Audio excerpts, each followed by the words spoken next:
सभी को नमस्कार। कैसे हैं आप लोग? उम्मीद करता हूँ सभी लोग अच्छे ही होंगे। और फिर मैं हाजिर हूँ आज जो है आप सभी के लिए एक नए कहानी का दूसरा भाग, जो कि हमारे रामायण से आधारित है। और जो है उसी पे हम दूसरा भाग लेकर के हाजिर हैं। रात्रि में जो वीडियो बनाई थी लाइव, उसमें जो है आधे कहानी का हमने प्रसंग सबके समक्ष प्रस्तुत किया था, जो कि कहानी का जो है विस्तार से बताया था। उसी में शेषांश जो रह गया था उस पे हम जो है आपको जानकारी देने जा रहे हैं। इसमें जो है शुरुआत करते हैं एक श्लोक से। और जो है गज की तरफ जो इशारा विभीषण ने जो किया है, उसी के जो है सारांश से शुरुआत करते हैं। तो चलिए, जो भी नए व्यूअर्स हैं, अगर हमारे चैनल पे पहली बार आए हैं तो वीडियो को जो है चैनल को सब्सक्राइब कर लें, बगल में घंटी होगी क्लिक करके ऑल कर लें, और वीडियो को शुरू से लास्ट तक देखें, और कमेंट में जय श्री राम जरूर लिखें। वीडियो को लाइक शेयर जरूर करें। वीडियो को पूरा देखेंगे तभी आपके लिए जो भी जानकारी है, जो आप चीज़ें अच्छी सीख सकते हैं, उसे सीख पाएंगे। वीडियो को अधूरी जानकारी रखेंगे तो जो भी आपके लिए महत्वपूर्ण जानकारी और आपके सीखने योग्य जीवनी जो भी चरित्र है, उसे जो है आप अधूरे रह जाएंगे। एक बात हमेशा याद रखिए कि शास्त्रों में जो भी चीज़ें बताई गई है, उसके आधार पे ही हम अपने जीवन का जो है सही मार्ग प्रशस्त कर पाते हैं। या जो हमारे घर में बड़े बुजुर्ग होते हैं, अगर उनके मार्गदर्शन में और उनके सोच समझ के आधार पर अगर हम कोई कार्य करते हैं तो हमें सफलता जरूर मिलती है। इसी के साथ ही साथ एक चीज़ और अनुभव करने योग्य बात है कि हमारा जब युवा बालपन जब अवस्था होता है, तब हमारे बुजुर्गों का अनुभव काफ़ी आगे बढ़ चुका होता है, और उनको अनुभव होता है क्या अच्छा है क्या बुरा है। उस अनुभव के अनुसार वो जो है सारी चीज़ें कमियां बेसियां हमारे लिए अच्छे के लिए बताते हैं। चाहे क्रोधित में बताएं, क्रोध करके बताएं, चाहे प्यार से बताएं, बशर्ते उनकी बात को सबसे पहले हमें सुनना चाहिए, मानना चाहिए, और उसके अनुसार अपने जीवन यापन का मार्ग प्रशस्त करना चाहिए। तो चलिए वीडियो को शुरुआत करते हैं। उम्मीद करेंगे यह वीडियो आपको पसंद जरूर आएगी। पत्रम पुष्पम फलम तोयम यो ते भक्त्या प्रयच्छति तदहं भक्त्युपहृतं स्मश्नानि प्रणतात्मनः। इसमें श्री हरि का भक्ति भी अद्भुत है। वह सभी को आश्वस्त कर देते हैं। उसके लिए धन, वैभव, विद्या, तप, बल, पौरुष आदि किसी को भी अपेक्षा नहीं की जा सकती। अनन्य भाव से, शुद्ध निर्मल भाव से अंतर हो करके जब हम भक्त भगवान को याद करते हैं और जो है शरणगत होते हैं, तब उसे अभयदान स्वरूप जो है भगवत भक्ति तथा उनकी असीम आत्मीयता अनुराग रूपी जो है कृपा मिलती है। भगवान के आश्वासन पर भय भक्त जो है यह भी नहीं सोचते कि हम पापी हैं, जन्म जन्मांतर के पाप हमारे ऐसे हैं कि हमारा उद्धार नहीं हो सकता। हम में विद्या, बल, ज्ञान, साधन, तपोबल और जो है आराधना के साधन नहीं है, तो हमारा उद्धार संभव नहीं है। यह हमारा अपना ही दौर्बल्य है। श्री हरि के दरबार में पाप कथाओं का कोई गिनती होती ही नहीं है। इसी प्रकार जो है जो भी भक्त भगवान के शरण में जाता है और श्रद्धापूर्वक उनका ध्यान करता है तो भगवान न उसका वैभव देखते हैं, न उसका बल देखते हैं, न उसका पौरुष देखते हैं। वो जो है उसके भाव में प्रवाहित हो करके सीधे भक्त के सामने हाजिर हो जाते हैं। गीता में कहा गया है, अपि चेतम सुधृत राधासु भजते माया मामगन्यभाग साधुरेतं च मंतव्यम सम्यक व्यवहारितो हितः। से आप अनन्य चेता ही हृदय में ही वैभव से अनुराग और साधना को जो है चिंता न करते हुए पत्रम पुष्पम फलम तोयम से तो आराधना कर ही सकते हैं। चाहिए मात्र हृदय का अनन्य शरणगत भाव। भगवान के सामने न आपको सोने की वस्तु ले जाने की जरूरत है, न हीरे की वस्तु ले जाने की जरूरत है। आप श्रद्धा भाव से फल पुष्प से ही भगवान का आराधना कर सकते हैं।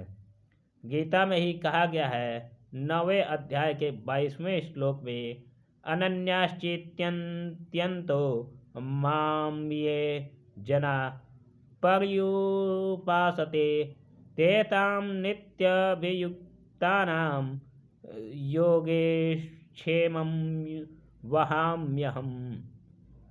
फूल के साथ कांटा भी तो रहता है, वह भी जो है माला में गूंथ करके श्री ठाकुर जी के श्रृंगार को शोभा बन जाता है। अतः हम पापी भी हैं, गुणहीन भी हैं, और जो है क्या हम श्री हरि के अनन्य भक्तों के बीच निकृष्ट कोटि के ही सही भगवान दास तो ही हैं हो सकेंगे। इस आशा से हमें भगवान के शरणागत ग्रहण करनी चाहिए। महाभागवत में जो है वृत्रासुर प्रार्थना करते ही उनको जो है भावना देखिए, अहम हरे तव पादे कमूलः दातानुरासो भवितास्मि भूय मनः स्मरेण मुपते गुणास्ते गुणितं वा कर्म करोतु कामः। हरे, क्या मैं कभी आपके चरणानुरक्त जो है दासों के दास और जो है और उनके दातानुदासों का अनुगामी हो सकूँगा। भवितास्मि के जो है प्रयोग की विशेषता इसी भाव से प्रदर्शन में है और अपने मन के आपके पवित्र गुणानुसार वादों का गान करता हुआ वाणी को जो है सार्थकता सिद्ध कर सकूँगा तथा जो है इस काया में आपको आराधना पूजा प्रार्थना सौभाग्य पा सकूँगा। मुझे स्वर्ग का राज्य नहीं चाहिए, मुझे ब्रह्मा जी के पद का गौरव नहीं चाहिए, न मैं जो है समस्त पृथ्वी का सर्वभौम आधिपत्य और न वैभव का सुख जो है विलास चाहता हूँ, न योगों का सिद्धियाँ मुझे चाहिए, न मैं जो है अभून भौर्य मोक्ष की ही चाहता हूँ।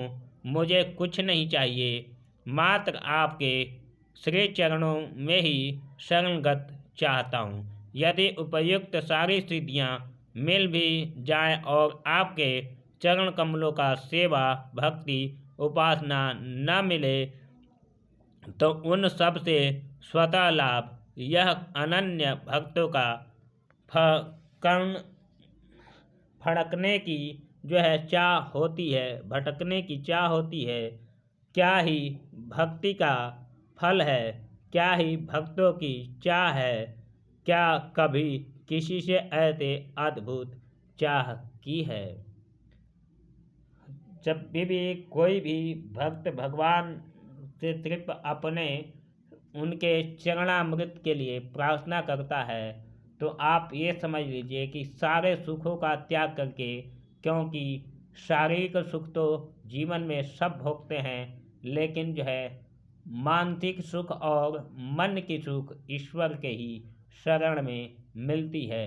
जैसे कि आज के दौर में अगर देखा जाए तो जो है आप कहीं कहीं पे देखेंगे किसी के पास करोड़ों रुपए पड़े हैं, लेकिन उनकी मन की शांति छिनी हुई है।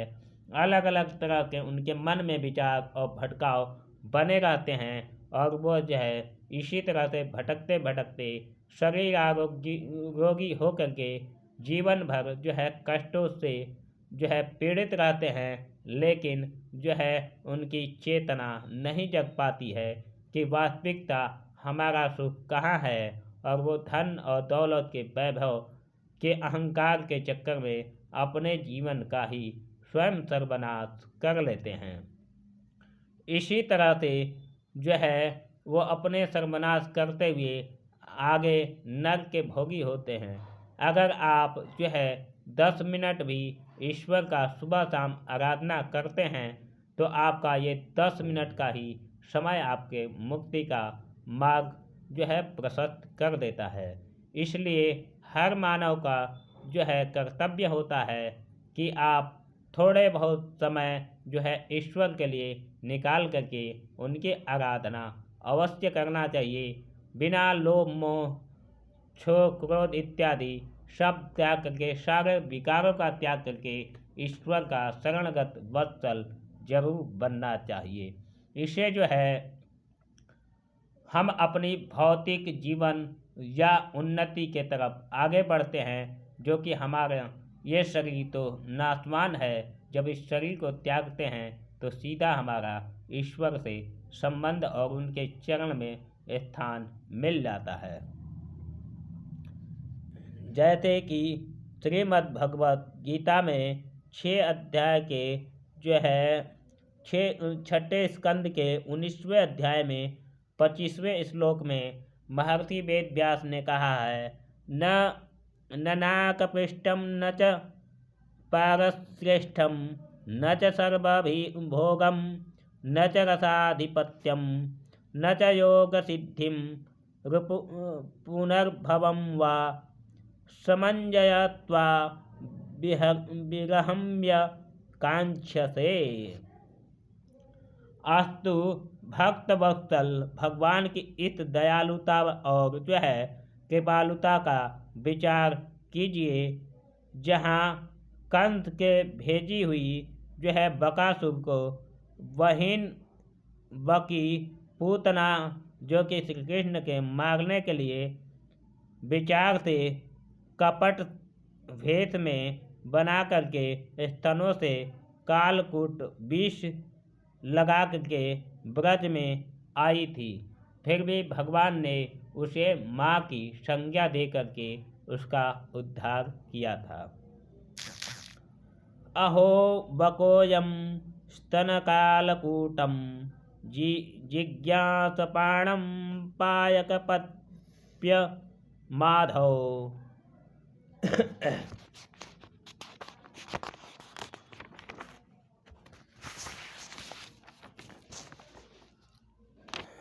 लेभेम गतिम धातियुच्चितां ततोऽन्यं कं वा दयालुं शरणं ब्रजेशम। इसमें जो है इसका स्तनपान भी किया और उसके विष के साथ साथ उसके जन्म जन्मांतर के पाप का कसायों की भी तो पी गए, और शुद्ध निर्मल उस माँ के भाव से आई हुई पापिनी पूतना को भी माँ की सी गति देने में कोई अन्यथा विचार नहीं किया। यहाँ भी शरणागत प्रति प्रभु का यही कथन सार्थक होता है। दोषोऽयं यद्यपि लज्य स्यातं दोष किसमें नहीं थे या हैं नहीं, लेकिन भक्त दोष जय दर्शनम का भाव जो है भगवान की असीम भक्त अनुकंपा अनुग्रह वृत्ति अनुकंपा प्रवृत्ति है। इसी के भरोसे नारद और श्री शुक मुनि सरीखे परमहंसच्युत का मणि भगवत भक्ति का उपदेश करते रहते हैं। दक्षिणात्य भावु आचार्य भी भाव देखिए, उन्होंने भी अपना भाव प्रकट किया था। अतन्यानिधम सन भवती परतंत्र प्रणताम मताम कूपे सर्वदिष्टानां गणयति तेषामपकुर्वृत्तम् निषादानां नेता कपिलकुलापति कापि शबरी शुचैतां कुब्जाता व्रजयुक्ता तयो माल्यां कुदति अमीषां निमत्त्वं वृषगिरिपतेरुन्न विमतिं प्रभूतैः श्रोतोभिप्रसभनम कम्मे समयिम। इसमें जो है भाव यह है कि आप आनंद है, अनंत होते हुए भी अहम भक्त पराधीन, यानी आप जो है अनंत होते हुए भी भक्त के जो है पराधीन रहते हैं। भक्त के पुकारने पे आप जो है स्वयं उपस्थित हो जाते हैं और भक्त के आगे शरण मस्तक हो जाते हैं। ऐसे ईश्वर का जो है सत सत नमन करते हुए उनका ध्यान और आराधना हमेशा करते रहना चाहिए।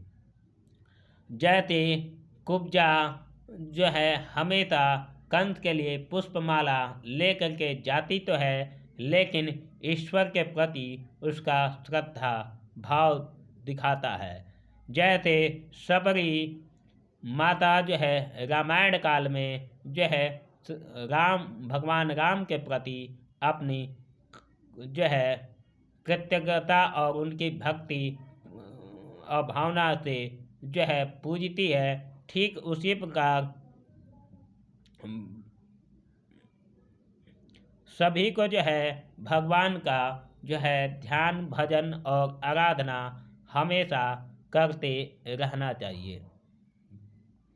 भक्ति ऐसे कीर्तदास की जो है तरह भक्त वश्यता के अधीन हो जाते हैं कि जिस किसी से भी श्री चरणों में तथास्मि कह करके एक बार भी प्रणाम किया कि उनके अप्रकृतियों को जो है ध्यान में न लाते हुए उन पर जो है अपनी कृपा को वर्षा करते हैं। ऐसे ईश्वर के शरण में हमेशा जो है लोभ क्रोध मोह इत्यादि त्याग करके दोष भय त्याग करके भगवान का आराधना करना चाहिए। ऐसे लोगों में निष्पाद और गृह की क्या योग्यता या जो है तपो बल एवं जो है कुल बल था जिसमें उसे आपका असीम जो है अनुग्रह मिला। कपि कुलपति सुग्रीव का भी क्या सदाचार या सेवाएं थी। उस भीलनी सबरी के वस्त्रों का क्या महत्व था जिसके बैर आपने ग्रहण किया। सुदामा का क्या वैभव था, जो कुब्जा में कौन सी सुंदरता थी। ब्रज युवतियों का क्या योग्यता थी, या जो है मथुरा के माली और जो है दर्जी को क्या भक्ति थी। इन सारे पात्रों की निम्नता और जो है बैकठांग चलपति त्रिभुवननाथ को जो है ऐश्वर्यमयी प्रतिष्ठा भला दोनों की उच्चता और निम्नता का क्या साम्य है, किंतु असीम अनुकंपा करने की अलौकिक विलक्षण आपकी कृपा दृष्टि सरणी इस भेद भाव को जो है विषमता को सम कर देती है। भक्त वत्सल भगवान की कृपा की बलिहारी है और उपयुक्त कथन के बीच जो है हम अपना कल्याण सोचे और साधन पे भगवान के भक्ति में जो है संलग्न रहें। शरणागत विभीषण जी पर राम की कृपा किस प्रकार थी, चलिए इसका भी थोड़ा और जान लेते हैं। आई विभीषण तीत नवायों, देखत तहीं रघुबीर धीर कही लोकापति बुलायों। कहियो सो बहुर कहियो नहीं रघुबर, पहे बिरद चली आई। भगत वत्सल करुणामय प्रभु को सूरदास जस गाई। यानी सूरदास जी भी कहते हैं कि जो है विभीषण जी भी जो है जब भगवान राम से मिलने आए थे तो उनका क्या वैभव था और उनकी क्या योग्यता थी, जो है ये सब जाने बिना भगवान श्री राम ने उन्हें अपने गले से लगा लिया और जो है लंकापति कह करके उनका संबोधन किया, उनका सम्मान दिया और रावण जो है लंका का राजा बना दिया। और विभीषण जी सिर्फ इतना ही करते थे कि हमेशा भगवान का भजन और ध्यान करते थे। भगवान का भजन और ध्यान करते रहने से ही भगवान आपको ऐसे गति और ऐसी भक्ति प्रदान करते हैं जो कि संसार में वह इंसान सबसे ऊंचा पद प्राप्त करता है। जिस प्रकार सुदामा जी निर्धन एक ब्राह्मण से होकर के जो है गुजर रहे थे और अपने दैनिक जीवन में भिक्षा भी उन्हें नसीब नहीं होती थी, लेकिन एक समय ऐसा आया कि जो है सबसे ऊंचे स्थान उन्हें प्राप्त हुए। अब विभीषण जी के बारे में जो है विभीषण ने आ करके मस्तक झुकाया, प्रणाम किया। यह देखते ही धैर्यशाली श्री रघुनाथ जी ने लंकापति का करके उन्हें संबोधित किया और रघुनाथ जी का तो जो है सदा से यही व्रत चला आ रहा है कि जो है उन्होंने जो कह दिया वह हो गया, उसे दोबारा कहने की कभी आवश्यकता ही नहीं पड़ी। अतः प्रभु ने जब विभीषण को लंकापति कह दिया तब लंका तो उनकी हो चुकी।